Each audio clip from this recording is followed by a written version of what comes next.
Shalom, friends, and welcome to the Schmooze with your host, Rabbi Dovid Vigler, on Seaview Radio.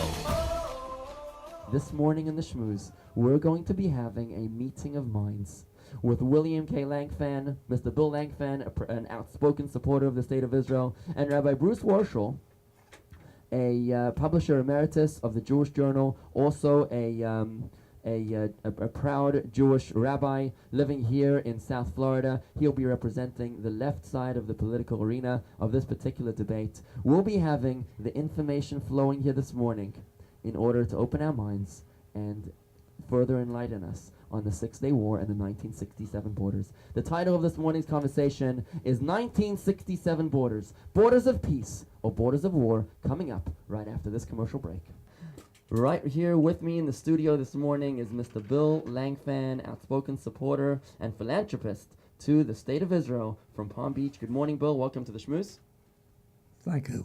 Pleasure to have you. Also with us this morning is Rabbi Bruce Warshaul, publisher emeritus of the Jewish Journal, published right here in South Florida. Good morning, Bruce. How are you?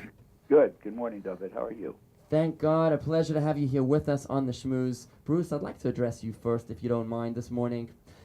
How do you feel about the return of Gaza to the Palestinians? Was the unilateral withdrawal of the State of Israel from Gaza a proper move which we should duplicate? That's very interesting, by the way. But before I'll answer that, but when you say returning to the 1967 borders, they always leave off the last part of that sentence, namely that they'll be to the borders of 1967 with land swaps. And that's an important thing, which means there are many of the settlements that are near the border will come into Israel, and they will give other land back. I think that's what President Obama was explaining when he said that the realities on the ground have right. changed. But the Jewish reaction is we can't go back to the 1967 borders if they forget the second part of the land swap, and that's a very important thing. Okay, but let's talk about. I don't think you can compare the Gaza situation and the 67 borders.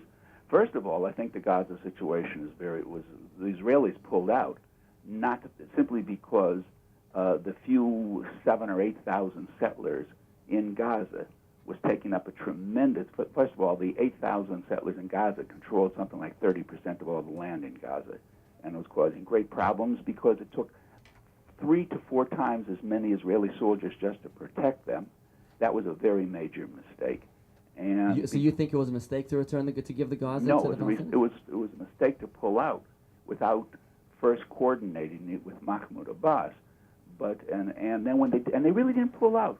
David, when you think about it, they pulled out and then they immediately sealed it, hermetically sealed it. There is an airport in Gaza that they cannot use.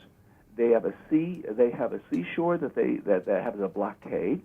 They cannot get out of Gaza. They have no. What no about passport. the Egyptian border that Gaza that was has? sealed as well but by the Egyptians. By Mubarak, but that was sealed. By the way, Mubarak was not exactly a great liberal leader. He sealed it for his own reasons, because the only people that could stand up to Mubarak when he ruled Egypt, the only opposition party was the Muslim Brotherhood. Which Why? is the parent of the Hamas. Well, not really a parent, but certainly a Muslim society. And the reason, by the way, the only reason he couldn't get rid of the Muslim Brotherhood is he could arrest everybody else, but he couldn't go into the mosques. And therefore, he wanted to seal off Gaza, not because he thought, because he was protecting himself. He didn't want any Muslim tainted party to have any contact with Egypt.